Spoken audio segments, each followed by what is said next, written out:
Never put your baby to bed without checking if you're making this tiny mistake, because you could be ruining their whole night without even realizing it.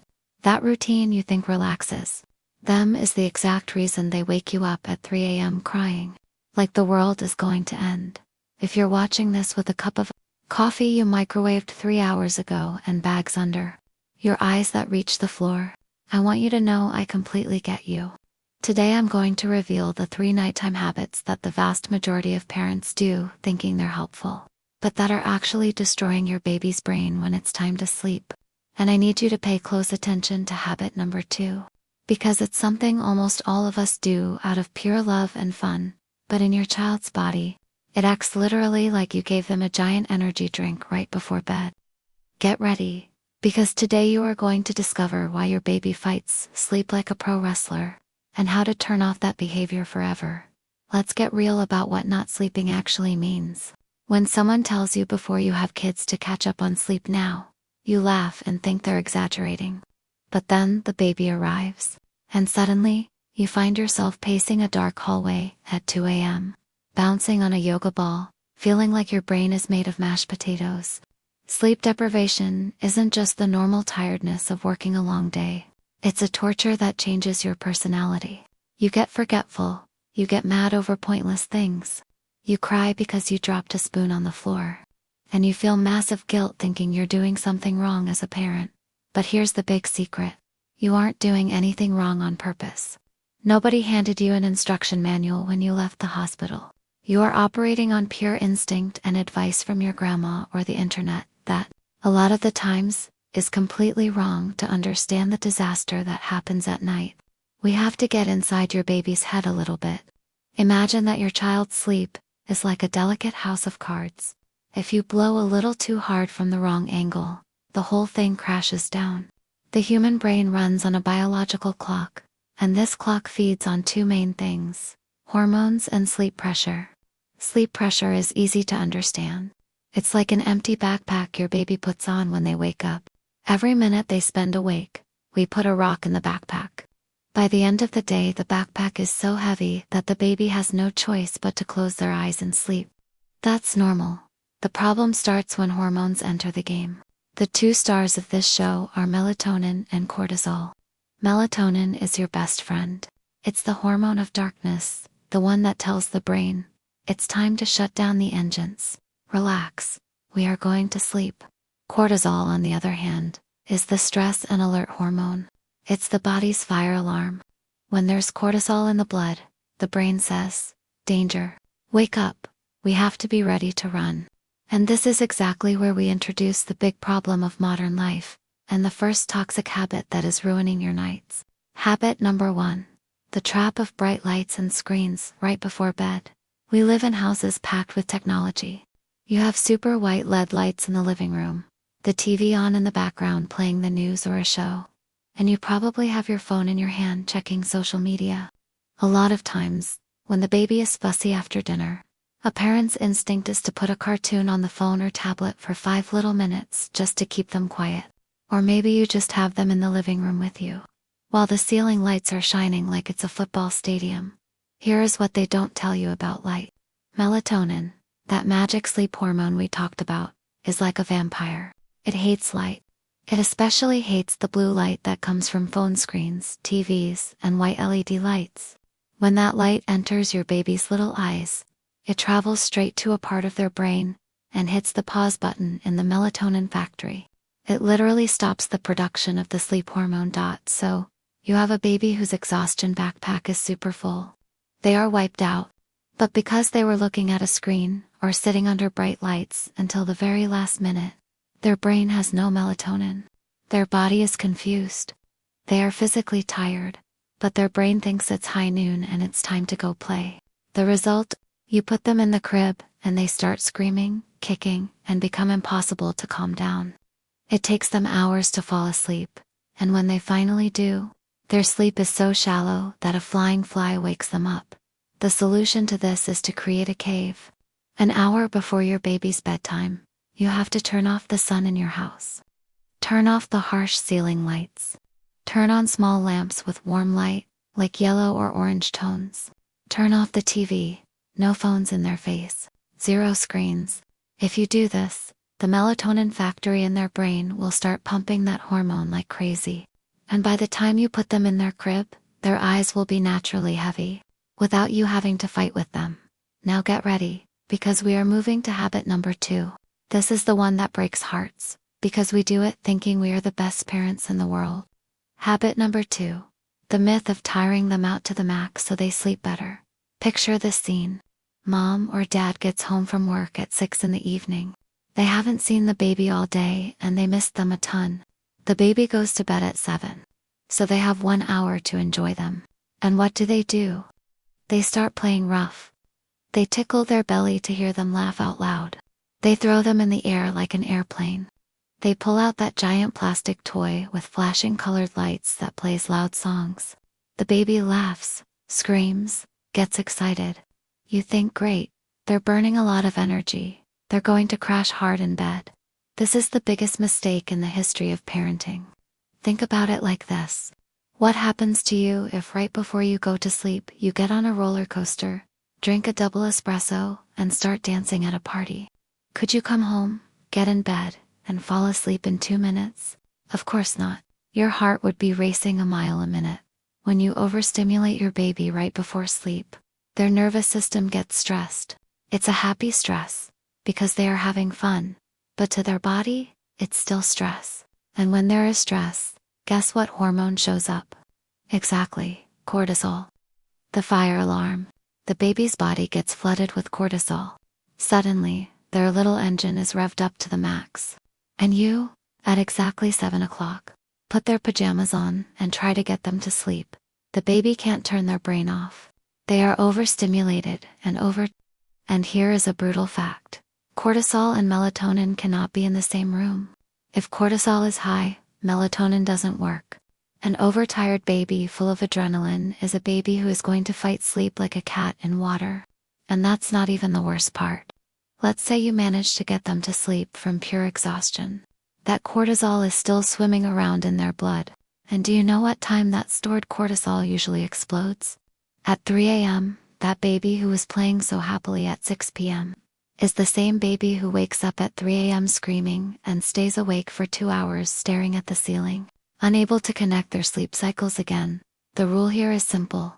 The last hour before sleep has to be so boring it looks like slow motion. No more tickling. No more noisy toys with lights. Trade the crazy games for reading a book quietly. Speak in whispers. Give them a warm, relaxing bath. Give them a lotion massage. You have to send signals to their nervous system that the day is over and it's time to slow down. If you manage to make a smooth transition from the energy of the day to the calm of the night, their brain won't release a single drop of cortisol and they will sleep like a rock. And now, we reach habit number 3. The ninja habit. The sneakiest of all, and the one that causes 90% of nighttime sleep problems in the world. Habit number 3. Putting them completely to sleep in your arms, or with the bottle, and then moving them to the crib like you're defusing a bomb. This is the circle of life for almost all parents. You sit in the rocking chair in the dark. You give them the breast or the bottle. The baby closes their little eyes. They go into what we call a milk coma. Their breathing gets heavy. You look at them with all the love in the world and think, mission accomplished. You get out of the chair moving in slow motion. You take a step, the wood floor creaks, and your heart stops. You keep moving. You reach the crib. You lean over slowly and lay them down like they are made of fine glass. You slide your hands out from under their body at a snail's pace. You back away toward the door and celebrate your victory. You go to sleep. And 45 minutes later, boom, a scream from the other room. You wake up frustrated and don't understand why they woke up so fast. To understand this, you have to know how a baby's sleep works. Sleep is not a straight line. Sleep works in cycles. Babies have very short sleep cycles, about 45 minutes to an hour. At the end of each cycle, their sleep gets super light. The baby comes to the surface of sleep, checks that everything is okay, and if everything is the same, they sink back into the next deep cycle, without even remembering it. All humans do this. You wake up, adjust your pillow, pull up the blanket, and keep sleeping. But what happens to the baby in the example above? They fell asleep in a warm place, smelling like mom, in arms that were gently rocking back and forth, and with the taste of milk in their mouth. That was the last image their brain took in before shutting down. 45 minutes later, their sleep cycle ends. They open their eyes a tiny bit, and their brain processes the info in a split second. Red alert. We were in warm moving arms. Now we are on a flat, still surface, and we are alone. We've been robbed. Something is wrong. And they go into total panic. They cry, so you come and give them back the exact same conditions they had when they fell asleep. They aren't hungry. Nothing hurts. They simply don't know how to go from awake to asleep without your arms and your milk. It's what we call a negative sleep association. This is the key moment. This is where your entire life as a parent can do a complete 180. The secret of the universe. The golden rule for a baby to sleep all night. Is this, where the baby closes their eyes at the beginning of the night, is where they have to find themselves when they briefly wake up at 3 a.m. You have to break the habit of leaving them completely unconscious in your arms. And no, I'm not telling you to throw them in the crib, crying alone. That's cruel and we don't need it. I'm telling you to change the order of things. You are going to feed them at the beginning of the routine, with the lights on.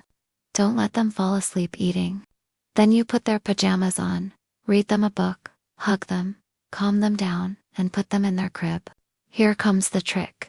You have to put them on the mattress with heavy eyes, relaxed, but still awake. They have to be aware that their head is touching the crib mattress. They have to see the bars of their room.